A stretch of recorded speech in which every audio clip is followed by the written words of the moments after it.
Halo semuanya, selamat datang di channel Histalk, sebuah channel yang secara khusus membahas sejarah dan fakta di seputar dunia medis.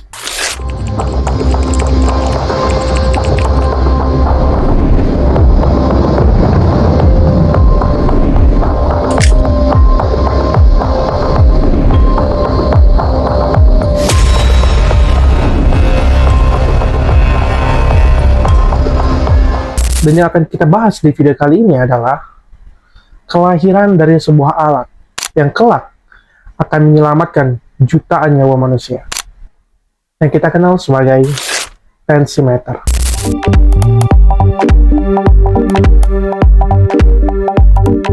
Untuk memahami seberapa penting alat ini dan melihat secara luas bagaimana perkembangan alat ini, kita perlu menilik kembali ke abad 15 Masehi, di mana saat itu pengetahuan dan alat sangatlah terbatas.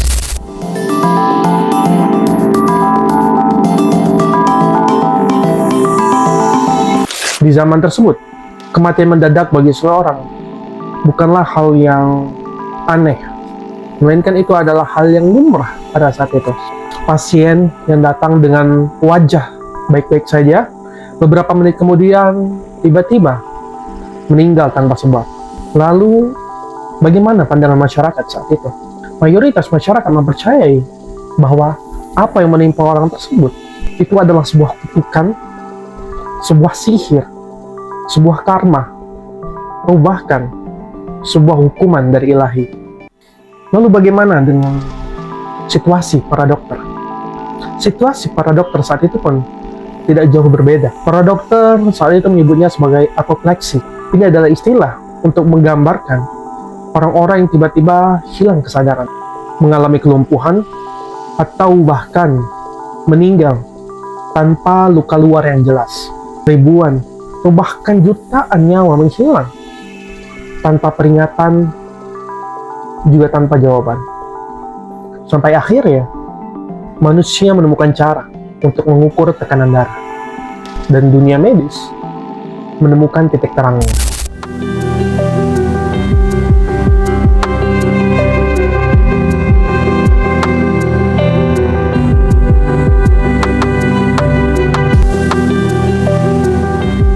Namun berabad-abad sebelum itu, sebelum alat itu dilahirkan, dunia medis hanya bisa menebak-nebak bagaimana darah itu mengalir ke seluruh tubuh. Salah satu tokoh besar di masa awal itu adalah yang kita kenal dengan nama Galen, seorang dokter dari Kekaisaran Romawi yang hidup di sekitar 150 Masehi. Galen ini sendiri percaya bahwa darah itu diproduksi dari hati dan mengalir ke seluruh tubuh melalui pembuluh lalu menghilang. Hal ini memang tidak bisa dibuktikan karena keterbatasan alat saat itu. Namun, pemikiran Galen ini dipercaya oleh manusia lebih dari 1000 tahun. Dan selama itu juga para dokter itu hanya bisa meraba-raba dan menerka-nerka apakah seseorang itu sedang sehat, sedang sakit, ataupun sedang sekarat. Hingga akhirnya pada abad ke-17, seorang dokter dari Inggris bernama William Harvey muncul. Ia bukan hanya membaca, ia mengamati, membedah, dan juga menghitung.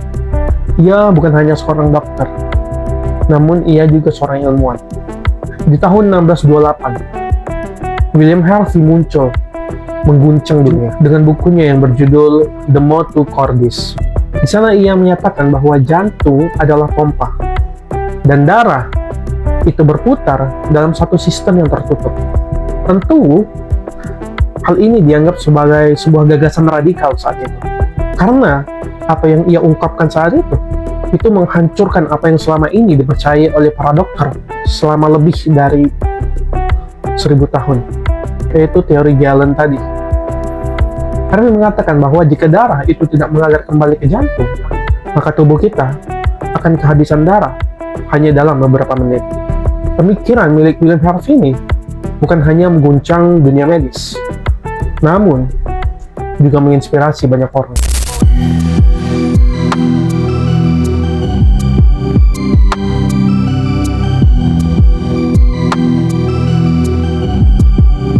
Tentu saja, teori Harvey ini masih menyisakan satu pertanyaan besar. Jika jantung adalah pompa, maka tentu akan ada tekanan dalam aliran darah tersebut. Lalu, seberapa besar kekuatan tekanan tersebut? Dan pertanyaan itulah yang membawa seorang pendeta, namun juga ilmuwan, bernama Stephen Hales.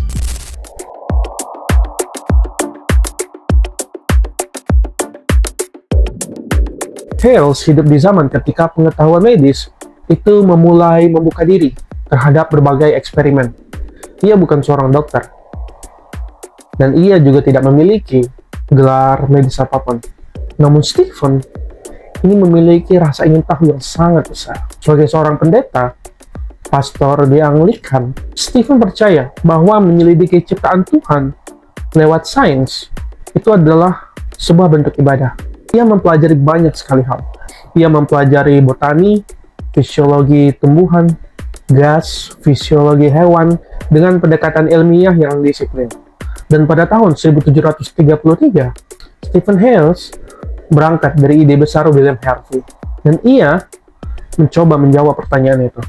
Bisakah kita melihat tekanan darah dengan mata kepala sendiri?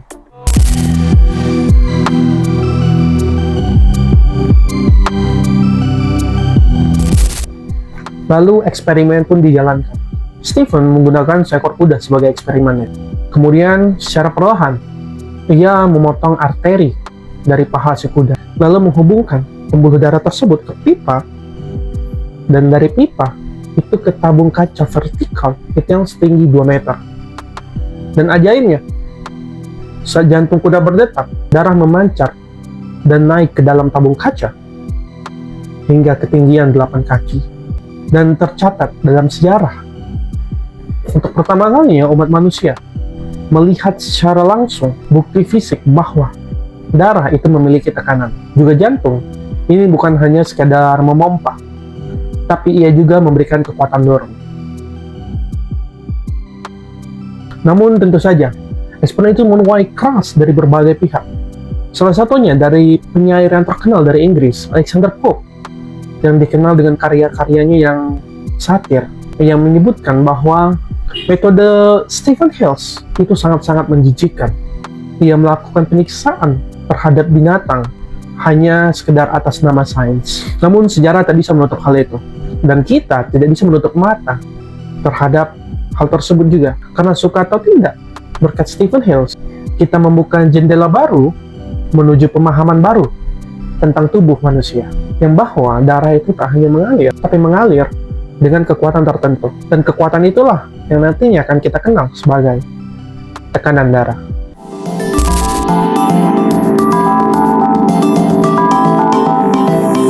Penemuan Stephens membuka jalan baru.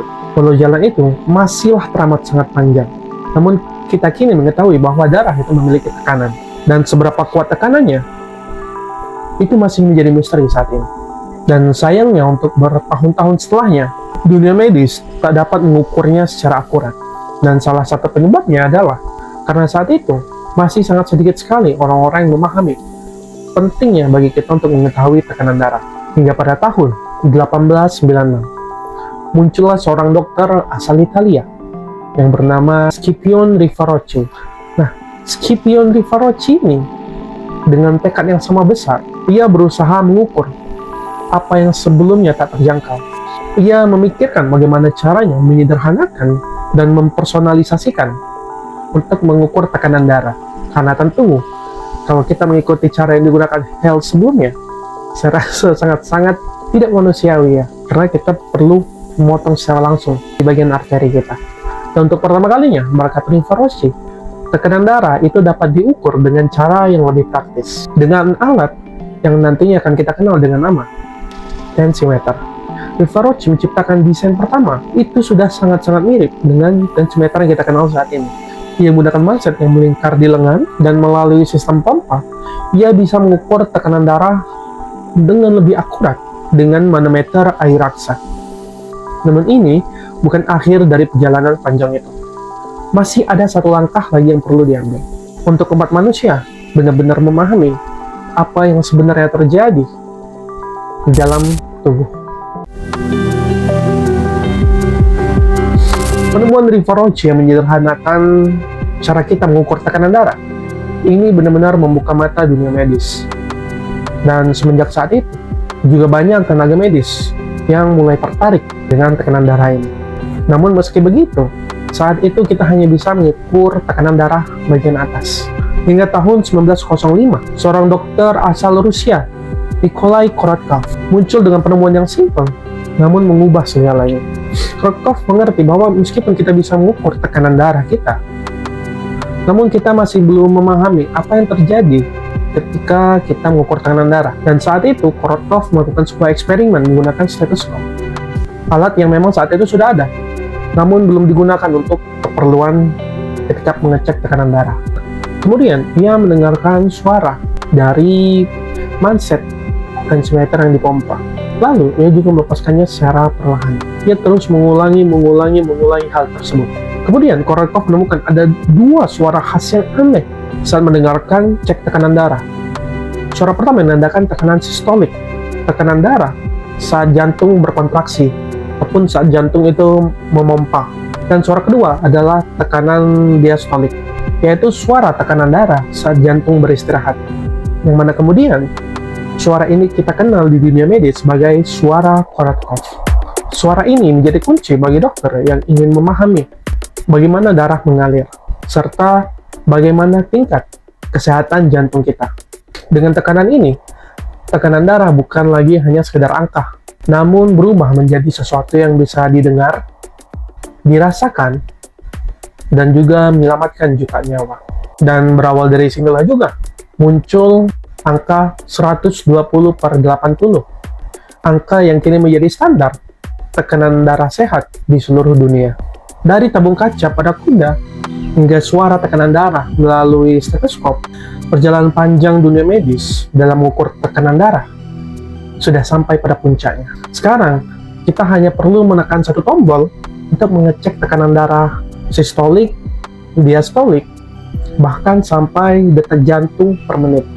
Bahkan, seperti alat yang saya pegang sekarang ini, ia bukan hanya sekadar mengecek alat tekanan darah, ia juga bisa mendeteksi aritmia, sebuah gejala detak jantung yang enggak beraturan. Dan semua itu di dalam satu genggaman kita. Dunia medis yang kita nikmati sekarang, itu dimulai dari satu pertanyaan yang berani mereka ajukan. Dan dari situlah kita belajar bahwa ilmu pengetahuan akan terus berkembang selama kita terus bertanya dan mencari tahu. Dan kita ada di penghujung video.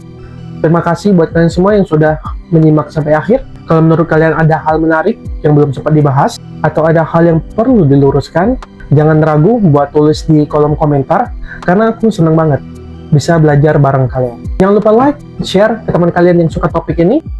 Terima kasih udah nonton sampai akhir. Sampai jumpa di video selanjutnya.